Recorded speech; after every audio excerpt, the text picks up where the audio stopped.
다윗의 일생을 살펴보면 참 파란만장한 생애를 살게 됩니다. 다윗의 인생을 통해서 우리가 공부하고 배울 점이 참 많지만 다윗의 인생 가운데 중요한 몇 부분만을 우리가 한번 살펴보고자 하는데, 오늘 본문도 우리가 매우 잘 아는 이야기입니다. 다윗이 전쟁터에 나가 연전연승을 하면서 다윗의 왕국은 이제 든든하게 안정기에 접어들었습니다. 국방력이 강화되면서 다윗은 굳이 직접 전쟁터에 나가 싸우지 않아도 될 정도로 나라가 이제 안정되었습니다. 전쟁할 때가 되어 이제 모든 군사들이 전장에 나아가 싸우게 되었는데, 다윗은 홀로 왕궁에 남아 있었습니다. 그러다가 우리아의 아내를 보고 간음을 저지르게 됩니다. 그러다가 밧세바가 임신을 하게 되자 다윗은 그 죄를 은폐하기 위해 전쟁 중에 있던 우리아를 불러오게 됩니다. 마치 전쟁의 상황을 묻는 듯한 그런 몇 가지 질문을 하고 우리아를 집으로 돌려보냅니다. 아내와 동침하게 하려는 것이지요. 그래서 자기의 죄를 은폐하고 덮어버리려고 했지만 이 충성스러운 우리아가 집으로 돌아가지 않았습니다. 두 번이나 시도를 했으나 그 일이 실패로 돌아갔습니다. 그러자 다윗은 급기야는 이 우리아를 전쟁터의 가장 싸움이 맹렬한 곳에 보내어 죽게 합니다. 결국은 우리아가 죽고 다윗은 합법적으로 밧세바를 궁으로 데려와 아내로 삼았습니다. 여기까지만 보면 다윗은 마치 완전 범죄를 저지른 것 같았습니다. 아무도 다윗의 이 범죄 사실을 모르는 것 같았고, 이 사실은 그냥 덮어져서 영원히 갈 것만 같았습니다.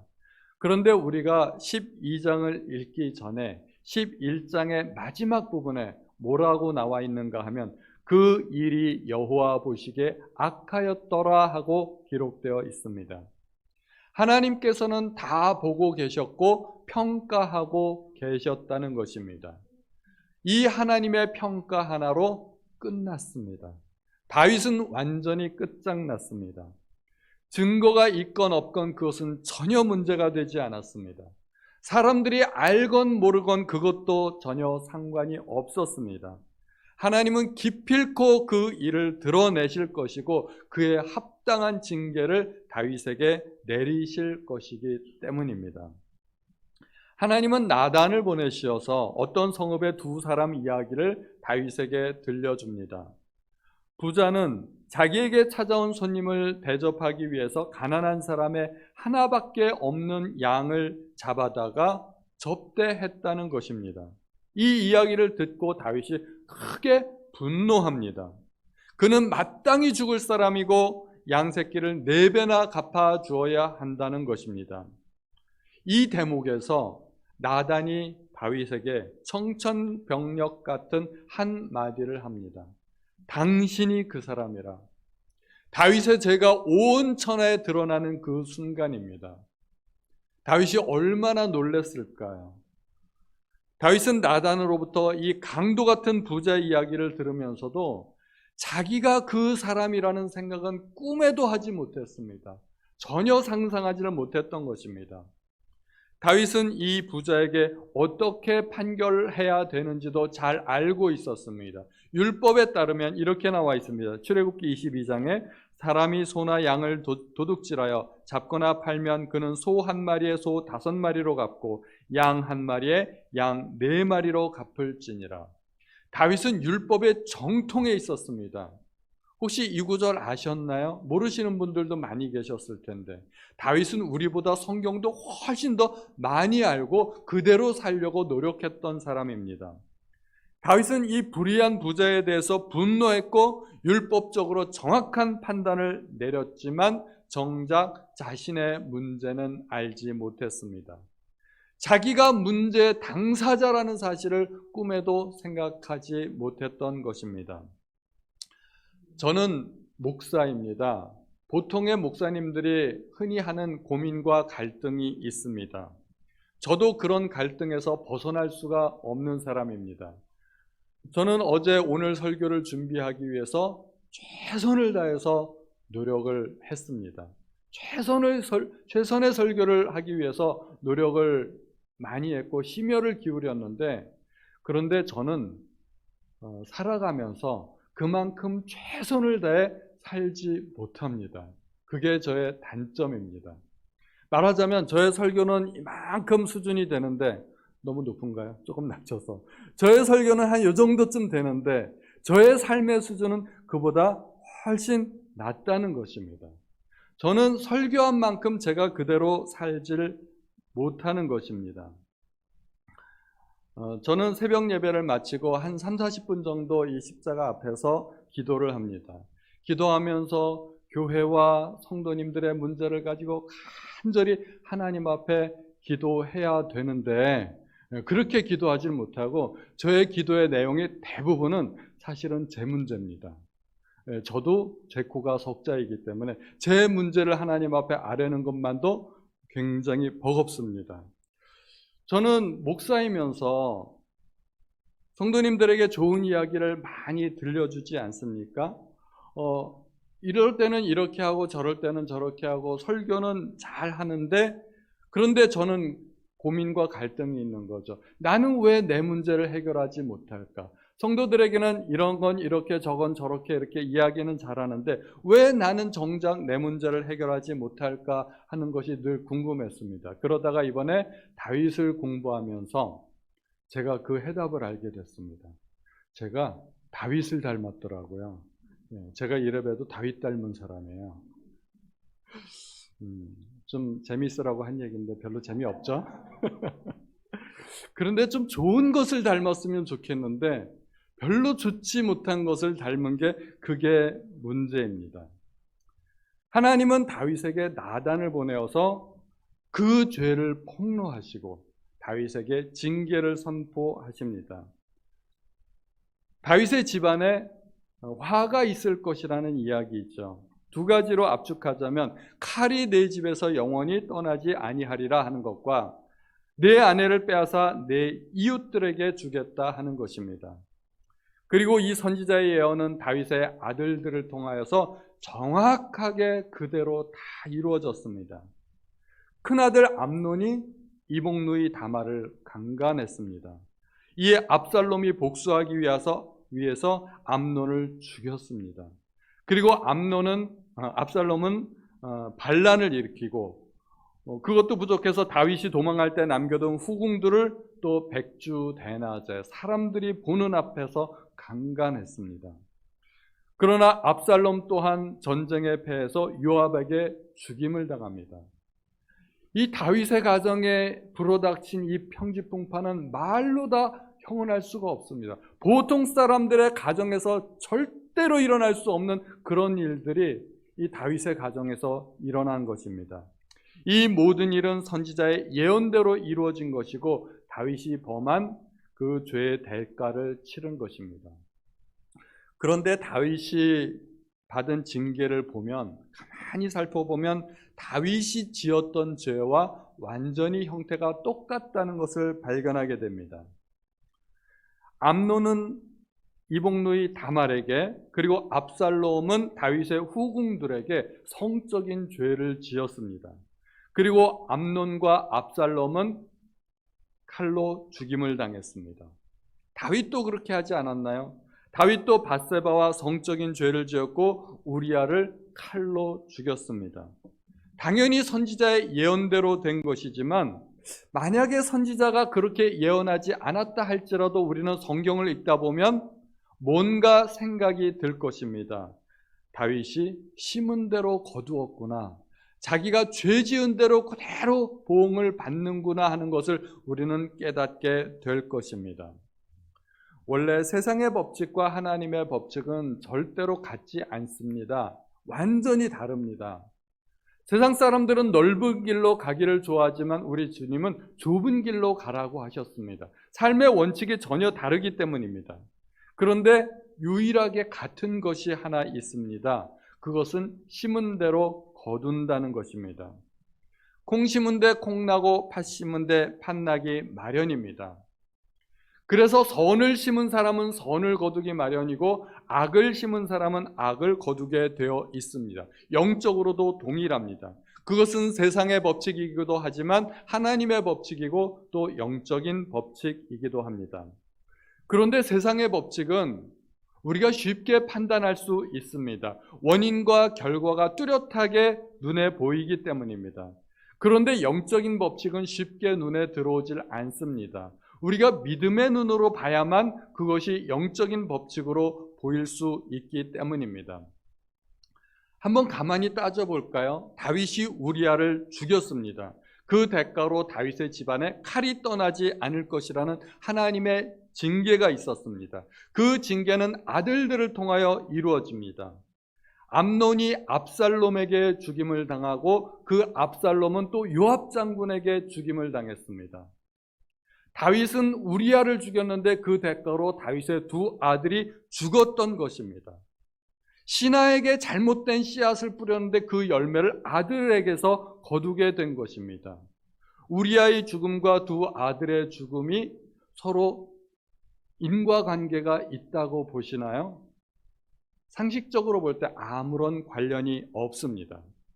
예를 들어서 반란을 일으킨 것이 아들이 아니라 우리아를 죽인 것이 들통나서 우리아의 동생이 앙심을 품고 반란을 일으켰다고 하면 그거는 이해가 됩니다. 그렇지, 그럴 수 있지. 그런데 반란을 일으킨 것이 우리아의 동생이나 우리아의 친인척이 아니고 아들 압살롬입니다. 다윗이 우리아를 죽인 것이 원인이 되었고 그 결과로 압살롬이 암논을 죽이고 자기도 반란을 일으켰다. 압살롬도 죽었다는 것입니다. 이것이 원인과 결과에 해당이 될까요? 전혀 상관이 없는 일입니다. 압살롬이 암논을 왜 죽였어요? 왜 반란을 일으켰어요? 자기 동생 다말에 대한 복수심 때문이지 우리아는 전혀 상관도 없는 일입니다. 그러므로 상식적으로 볼 때 이것은 직접적인 인과관계가 성립되지 않는다는 것입니다. 다윗이 우리아의 아내를 빼앗아 자기 아내로 삼았습니다. 그리고 그것이 원인이 되어서 암논이 이복누이인 다말을 성폭행하게 됩니다. 이것은 인과관계가 있을까요? 암논은 다말을 연모했을 뿐이지 밧세바와 또 전혀 관련이 없습니다. 압살롬이 다윗의 후궁들과 백주 대낮에 동침한 것은 압살롬과 다윗은 절대 화합할 수 없는 관계라는 것을 보여주기 위해서 백성들에게 보여주고자 한 것이지 압살롬도 이것이 밧세바와 전혀 관련이 없습니다.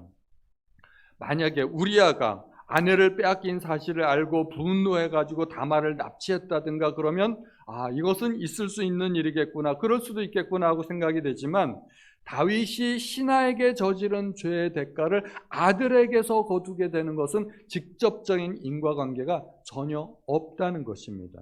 이것은 영적으로만 믿음의 눈으로 봐야만 이것이 그렇구나, 이것이 죄의 대가구나 하는 것을 우리가 알게 되는 것입니다.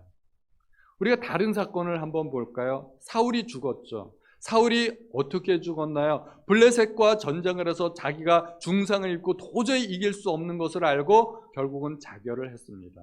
전쟁에서 졌기 때문에 죽은 것입니다.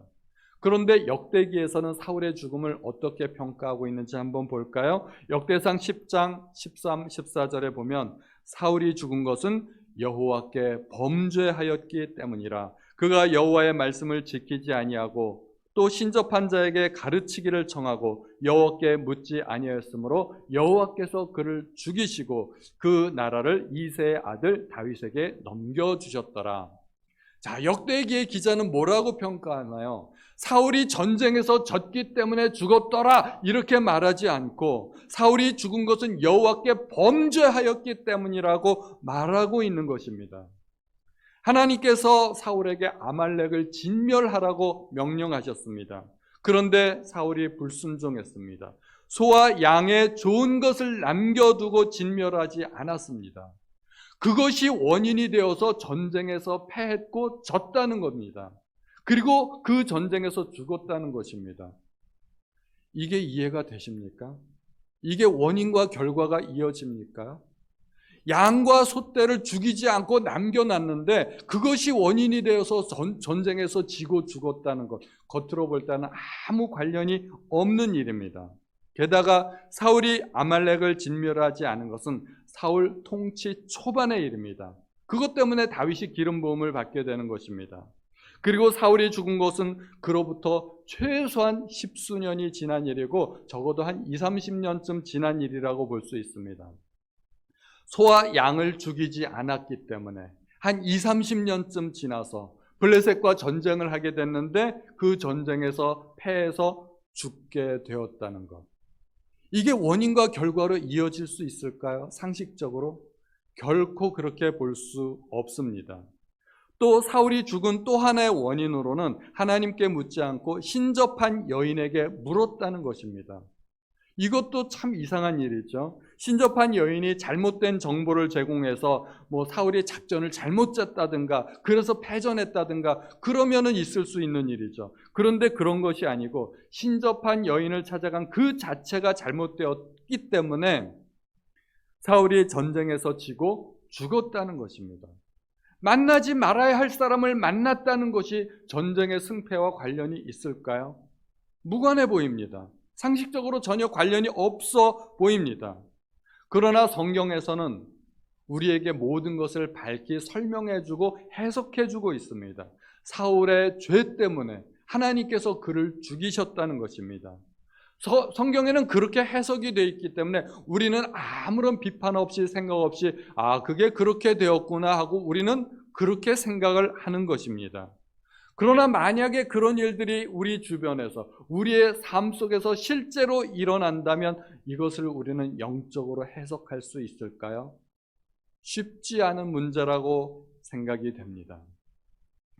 솔로몬은 수많은 이방 여인들을 아내로 맞아들이면서 이스라엘 땅에 수많은 우상단지들이 함께 들어오게 되었습니다. 그리고 그 결과로 그 아들 르호보암 때 나라가 두 쪽이 나고 말았습니다. 물론 르호보암 왕이 정치를 잘못했고 노인 신하들의 조언을 듣지 않고 젊은 신하들의 조언을 들었기 때문에 르호보암 왕의 실수 때문에 나라가 두 쪽 난 것이기도 합니다.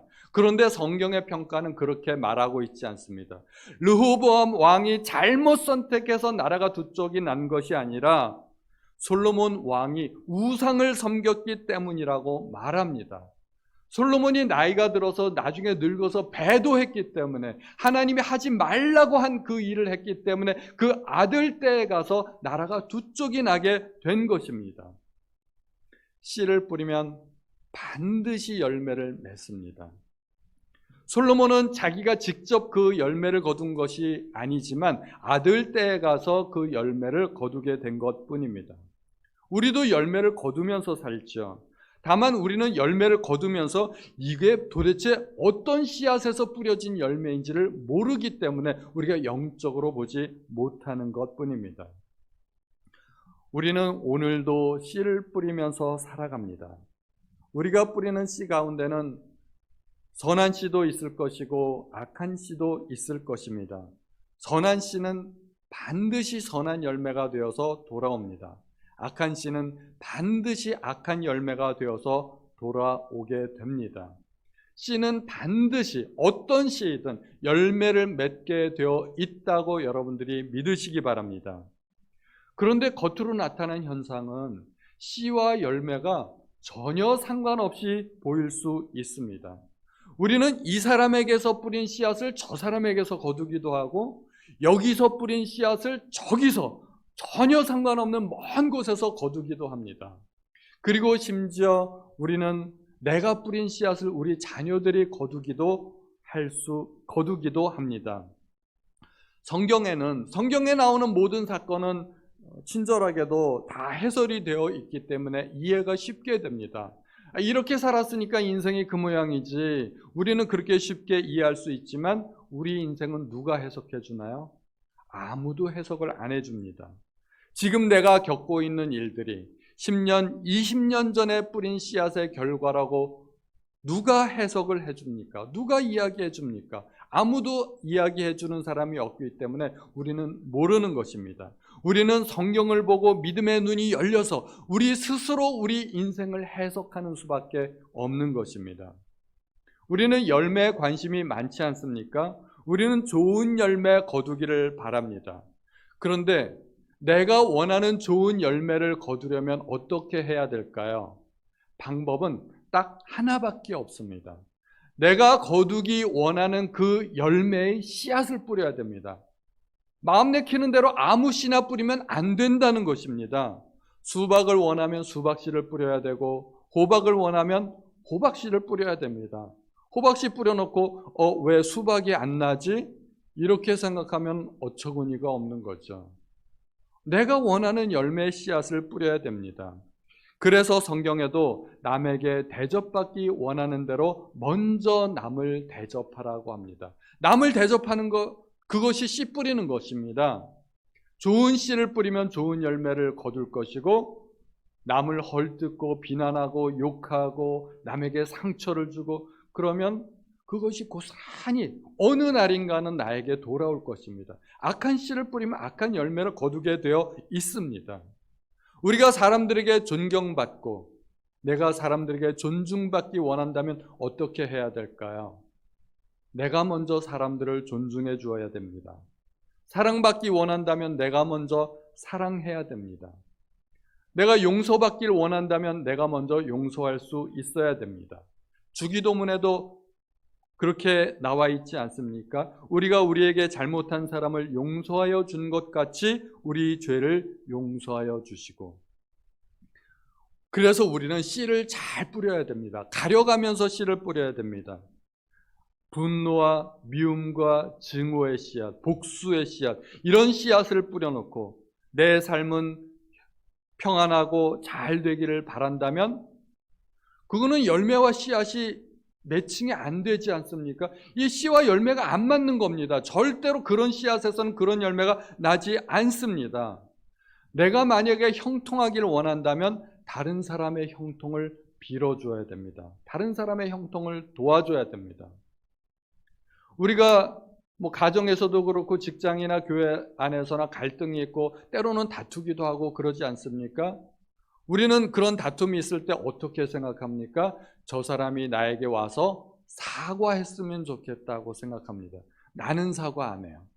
나는 씨앗을 뿌리지 않으면서 그 열매를 거두기 원한다면 그것이 욕심이라는 것입니다.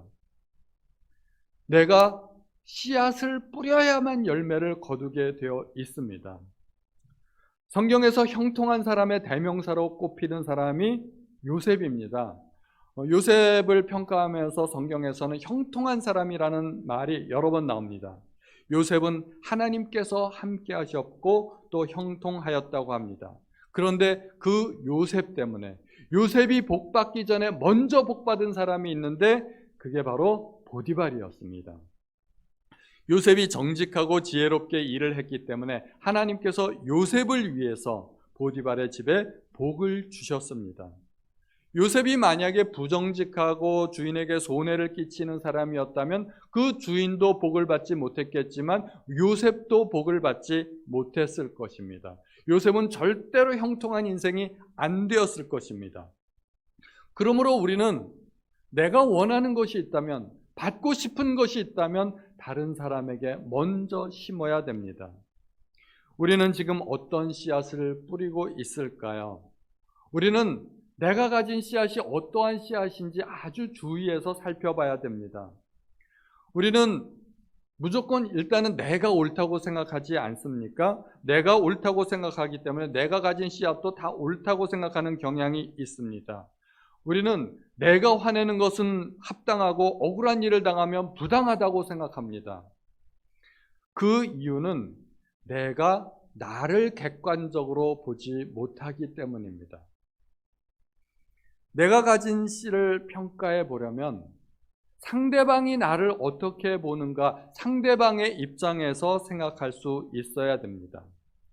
다윗이 만약 자기의 욕심에 끌리지 않고 우리아의 입장에서 한 번쯤 생각해 봤다면, 만약에 우리아가 아내를 빼앗기고 억울한 죽음을 내가 그 입장이 될 수도 있다고 생각하면 다윗이 그런 일을 했을까요?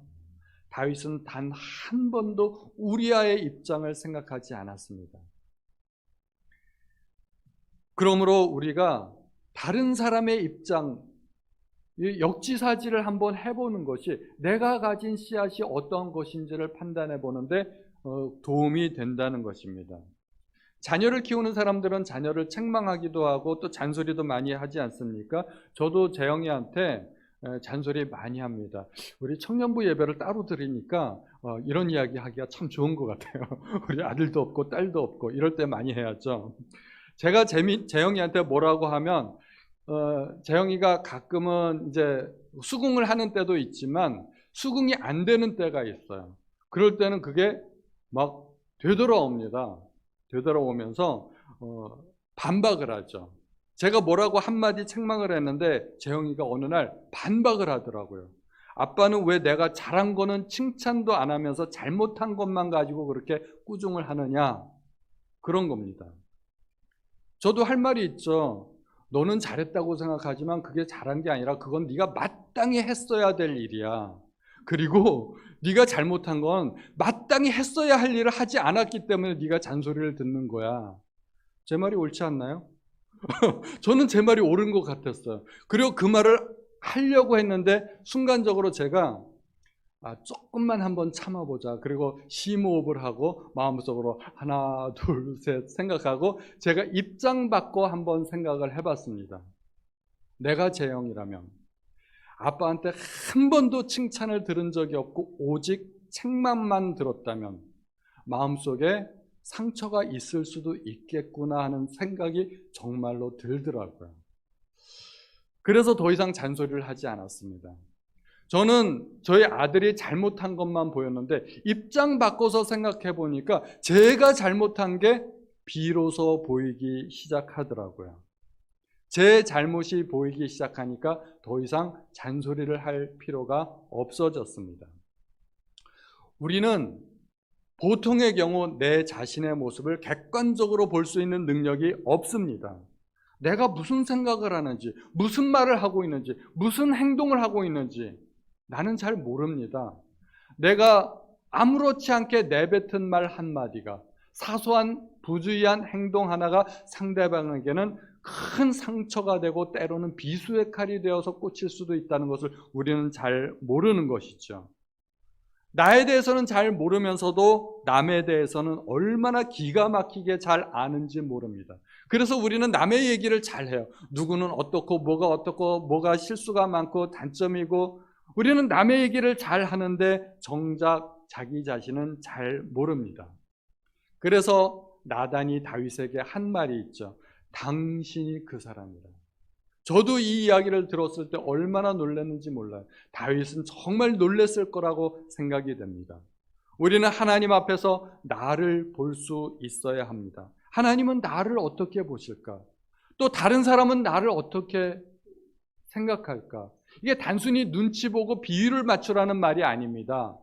나를 객관적으로 한 번쯤 보고 생각해 보라는 이야기입니다. 하나님의 생각을 내 생각으로 품는 것, 그리고 남을 배려하는 마음, 그것이 신앙의 기본이고 본질입니다. 오늘도 하나님 앞에서 나 자신을 발견하시는 우리 성도님들 되실 수 있기를 예수님의 이름으로 축원드립니다.